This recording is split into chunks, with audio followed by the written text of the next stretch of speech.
Bonjour, bonjour, bien-aimés. Que Dieu vous bénisse. Merci pour votre présence, pour votre soutien et merci pour la soif. Merci au Saint-Esprit pour la soif de la parole dans nos cœurs. Nous sommes ensemble, c'est pour faire la lecture de la parole de Dieu d'aujourd'hui. Que Dieu vous bénisse abondamment. Nous allons prier. Merci, les puissants de Jacob, pour ce temps que tu nous accordes vraiment dans ton amour. Nous ne méritons pas, c'est vraiment ta grâce. Nous te prions, Seigneur, de bénir ces moments, de bénir ta parole dans nos cœurs, au nom de Jésus-Christ. Amen. Amen, amen. Nous allons faire la lecture. Aujourd'hui, c'est le 21 juin. Nous allons lire dans Deutéronome 26, Ésaïe 53, les psaumes 139, Proverbe 17, de 19 à 21. Nous commençons par Deutéronome au chapitre 26. Alors, nous lisons au nom de Jésus. Je vais juste me faire un peu de la place. Lorsque tu seras entré dans le pays que l'Éternel ton Dieu te donne pour héritage, lorsque tu le posséderas et il sera établi, tu prendras des prémices de tous les fruits que tu retireras du sol dans le pays que l'Éternel ton Dieu te donne. Tu les mettras dans une corbeille et tu iras au lieu que choisira l'Éternel ton Dieu pour y faire résider son nom. Tu te présenteras au sacrificateur alors en fonction et tu lui diras, je déclare aujourd'hui à l'Éternel ton Dieu que je suis entré dans le pays que l'Éternel a juré à nos pères de nous donner. Le sacrificateur recevra la corbeille de ta main, il la déposera devant l'autel de l'Éternel ton Dieu.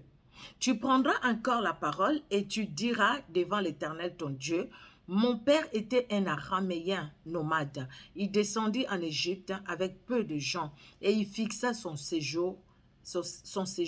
Là, il devint une nation grande, puissante et nombreuse. Les Égyptiens nous maltraitèrent et nous opprimèrent, ils nous soumirent à une dure servitude. Nous criâmes à l'Éternel, le Dieu de nos pères. L'Éternel entendit nos voix et il vit notre oppression, nos peines et nos misères.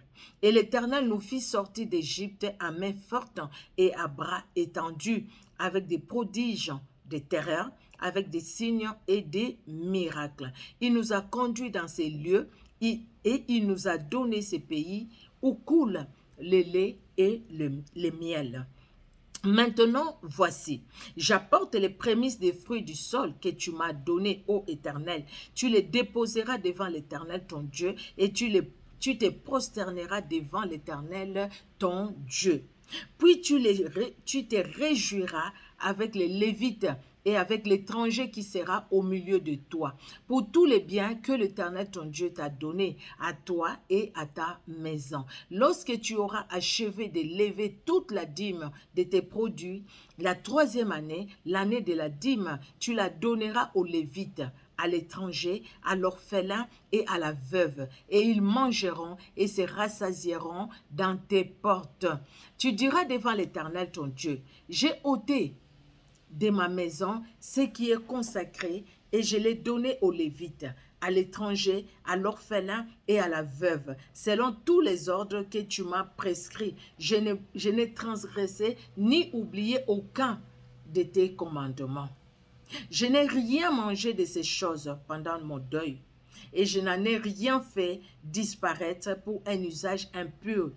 J'en- j'ai- et pardon, et je n'en ai rien donné à l'occasion des morts, excusez-moi. J'ai obéi à la voix de l'Éternel ton Dieu, pardon, j'ai agi selon les ordres que tu m'as prescrits.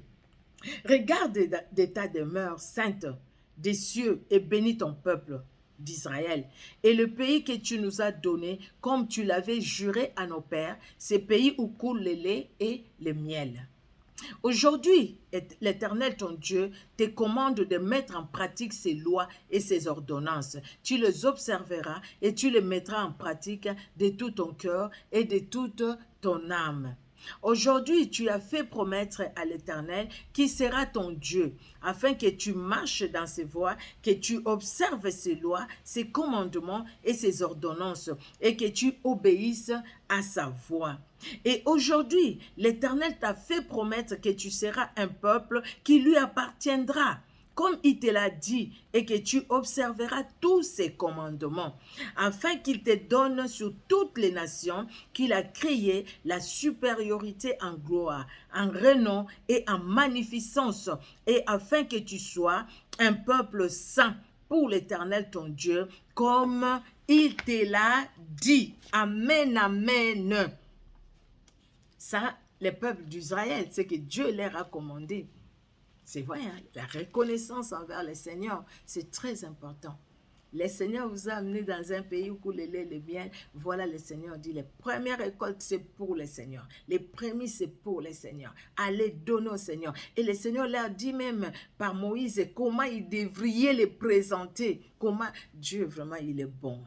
Il est bon. C'est vrai, soyons reconnaissants envers notre Dieu dans ce qu'il nous a donné. Soyons reconnaissants. Et c'est comme ça, bien-aimés, que nous allons réjouir vraiment le cœur de notre Dieu. Vous voyez, par notre reconnaissance. Soyons reconnaissants. Ça ne nous coûte rien d'être reconnaissants. Soyons reconnaissants envers ce Dieu. Le souffle de vie, la grâce qu'il nous accorde. Le souffle de vie, ça ne vient pas de nous, hein, ça vient de lui. Donc, vous voyez, quand je parle là, c'est parce que lui m'a laissé la parole. Sinon, je ne pouvais pas parler. Si je suis là, assise là, c'est parce que lui m'a donné la force même de me lever pour m'asseoir. Si je lis la Bible, c'est parce qu'il m'a donné la force de lire la Bible. Vous voyez, bien aimé. Donc, tout me vient de lui. Tout me vient de lui. Moi, j'ai ma part, oui. Mais en tout cas, c'est Dieu qui fait tout. C'est lui.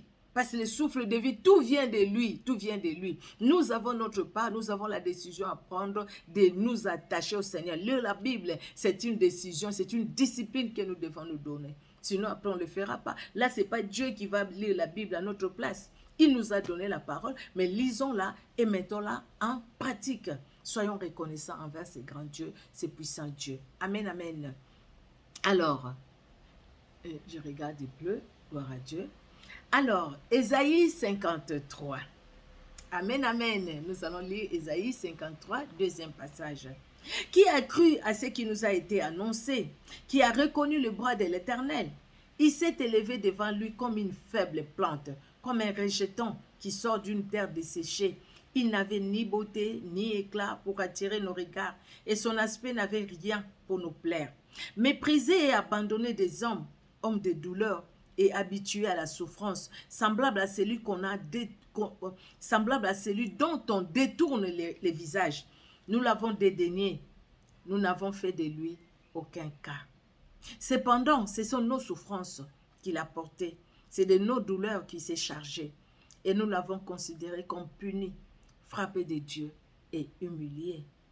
Mais il était blessé pour nos péchés, brisé pour nos iniquités. Le châtiment qui nous donne la paix est tombé sur lui, et c'est par ses maîtressures que nous sommes guéris. Nous étions tous errants comme des brebis. Chacun suivait sa propre voie, et l'Éternel a fait retomber sur lui l'iniquité de nous tous. Il a été maltraité et opprimé, et il n'a point ouvert la bouche, semblable à un agneau qu'on mène à la boucherie, à une brebis muette devant ceux qui l'attendent. Il n'a point ouvert la bouche. Il a été enlevé par l'angoisse et le châtiment, et parmi ceux de sa génération qui a cru qu'il était retranché de la terre des vivants et frappé pour le péché de mon peuple. On a mis son sépulcre parmi les méchants, son tombeau avec les riches, quoiqu'il n'ait point commis de violence et qu'il n'ait point de fraude dans sa bouche. Il a plu à l'Éternel de le briser par la souffrance, après avoir livré sa vie en sacrifice pour les péchés. Il verra une postérité et prolongera ses jours. Et l'œuvre de l'Éternel prospérera entre ses mains. À cause du travail de son âme, il rassasiera ses regards Par sa connaissance, mon serviteur juste justifiera beaucoup d'hommes. Il se chargera de leur iniquité. C'est pourquoi je lui donnerai sa part avec les grands. Il partagera les butins avec les puissants, parce qu'il s'est livré lui-même à la mort et qu'il a été mis au nombre, des malfaiteurs, parce qu'il a porté les péchés de beaucoup d'hommes et qu'il a intercédé pour les coupables. Nous savons que ces passages parlent de Jésus-Christ. C'est lui qui est venu, c'est lui qui nous a rachetés. Jésus-Christ de Nazareth. Excusez-moi, c'est le soleil que je suis en train. Non, c'est bon. Donc, ce passage nous parle de Jésus-Christ de Nazareth. Là, ça paraît. Oh, c'est le soleil. C'est le soleil. Ouais. Donc, ce passage, je disais, ça nous parle de Jésus-Christ. C'est lui qui est venu pour nous sauver, pour nous libérer. Nous le disons dans nos prières aussi, par tes maîtresses, j'ai été guéri, c'est la vérité. Par les maîtresses de Jésus-Christ, nous avons été guéris. Jésus-Christ, lui qui n'a rien fait, mais qui a été compté parmi les malfaiteurs, c'est pour que toi et moi nous soyons sauvés. Pensons à ce qu'il a fait et restons attachés à Jésus-Christ de Nazareth. Que Dieu vous bénisse. Nous allons lire le psaume 139.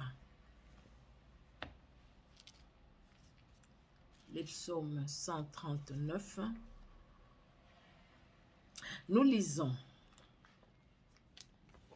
le psaume 139. Au chef des chantres de David, psaume. Éternel, tu me sondes et tu me connais. Tu sais quand je m'assieds et quand je me lève. Tu pénètres de loin ma pensée. Tu sais quand je marche et quand je me couche.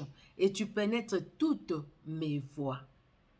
Car la parole n'est pas sur ma langue, que déjà, ô Éternel, tu la connais entièrement. Tu m'entoures par derrière et par devant, et tu mets ta main sur moi. Une science aussi merveilleuse est au-dessus de ma portée. Elle est trop élevée pour que je puisse la saisir. Où irai-je loin de ton esprit, et où fuirai-je loin de ta face? Si je monte aux cieux, tu y es. Si je me couche au séjour des morts, t'y voilà. Si je prends les ailes de l'aurore et que j'aille habiter à l'extrémité de la mer, là aussi ta main me conduira et ta droite me saisira. Alléluia.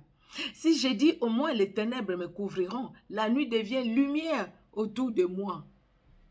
Même les ténèbres ne sont pas obscures pour toi. La nuit brille comme le jour, et les ténèbres comme la lumière. C'est toi qui as formé mes reins, qui m'as tissé dans le sein de ma mère. Je te loue de ce que je suis une créature si merveilleuse. Alléluia. Tes œuvres sont admirables et mon âme les reconnaît bien. Mon corps n'était point caché devant toi. Lorsque j'ai été fait dans un lieu secret, tissé dans les profondeurs de la terre, quand je n'étais qu'une masse informe, tes yeux me voyaient, et sur ton livre étaient tous inscrits les jours qui m'étaient destinés, avant qu'aucun d'eux existe. Avant qu'aucun d'eux n'existe, Dieu, tu connaissais tout et tu connais tout. Alléluia, gloire au Seigneur. Quand chacun, l'enfant est formé dans le ventre de sa maman, dès la première rencontre, dès la première vie, Dieu connaît tout. C'est ce que le psalmiste nous dit. Dieu connaît tout. Où ferais-je loin de la face de l'Éternel? Il nous voit dans tout ce que nous faisons. Il connaît ce que nous disons. Il entend. Il voit tout parce qu'il est Dieu. Que tes pensées, ô Dieu, me semblent impénétrables, que le nombre en est grand. Si je les compte, elles sont plus nombreuses que les grains de sable. Je m'éveille et je suis encore avec toi. Ô Dieu, puisses-tu faire mourir les méchants? Hommes de sang, éloignez-vous de moi. Ils parlent de toi d'une manière criminelle. Ils prennent ton nom pour mentir, eux, tes ennemis. Éternel, n'aurais-je pas de la haine pour ceux qui te haïssent, du dégoût pour ceux qui s'élèvent contre toi? Je les hais d'une parfaite haine. Ils sont pour moi des ennemis. Sonde-moi, ô Dieu, et connais mon cœur, éprouve-moi et connais mes pensées. Regarde si je suis sur une mauvaise voie et conduis-moi sur la voie de l'éternité. Alléluia. Regarde Seigneur si je suis sur une mauvaise voie, conduis-moi sur la bonne voie, la voie de l'éternité, où toi seul règnes, où Seigneur Dieu de gloire, bientôt tu reviens. La Bible le dit, Seigneur, afin que je puisse être là où tu es, comme tu le veux toi aussi, que je sois là où tu es. Alléluia. Et que Dieu bénisse tout un chacun. Les proverbes, les derniers passages bibliques, Proverbes 17, de 19 à 21. 17, 19, 21. Celui qui aime les querelles aime les péchés. Celui qui élève sa porte cherche la ruine. Un cœur faux ne trouve pas le bonheur. Et celui dont la langue est perverse tombe dans les malheurs. Celui qui donne naissance à un insensé aura du chagrin. Le père d'un fou ne peut pas se réjouir. Waouh! Des paroles très profondes. Je vais relire ça. La Bible dit, je ne sais pas dans les autres versions, là, je vais voir un peu dans la... Excusez-moi, je vais voir là dans une autre version. Je vais voir dans une autre version là. Alors, version, je prends la version... Je ne l'avais pas préparé, je vais prendre Proverbe 17, 18, voilà, je vais dans Proverbe 17, 19 à 21. Proverbe 17, voilà, 17, 18 à 21, 17, je suis où? Proverbe 17, 18 à 21, je vais juste changer je mets ces mains. Alors, Proverbe 17, 19 à 21. La Bible nous dit, l'homme au cœur tortué ne trouvera pas le bonheur. Et celui qui manie une langue perfide tombera dans les malheurs. Qui donne naissance à un fils insensé en aura du chagrin.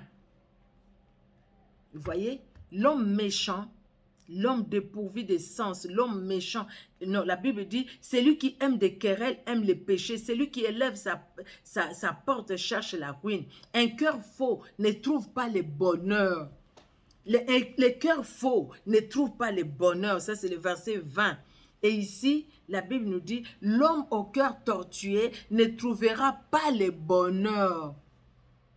Les hommes peuvent voir, les hommes peuvent t'applaudir parce que sur la terre, hein, ce qui est mauvais, c'est ce que les gens applaudissent. Parce que tu fais du mal aux autres. Mais le bonheur, tu ne le trouveras pas. Tu ne le trouveras pas. Parce que tu es faux. Parce que tu es méchant. Tu es méchant, tout simplement. Vous voyez? Parce que ton cœur est mauvais envers les autres. Faisons du bien. Le Seigneur ne manquera pas de nous bénir. Que Dieu vous bénisse abondamment, bien-aimés dans le Seigneur. Vous qui nous suivez sur Facebook et sur YouTube, soyez richement bénis. On se donne rendez-vous demain pour la prochaine lecture biblique. Que Dieu vous bénisse, nous allons prier. Merci Seigneur Dieu de gloire pour ce temps que nous avons passé dans ta présence. Merci pour ta parole Seigneur qui nous fait du bien. Laisse que l'honneur et la gloire montent à toi et que ta parole Seigneur Dieu de gloire bénisse nos cœurs. Bénisse nos vies, bénisse notre entourage et nos familles aussi, au nom de Jésus-Christ. Amen. Soyez richement bénis. Au revoir.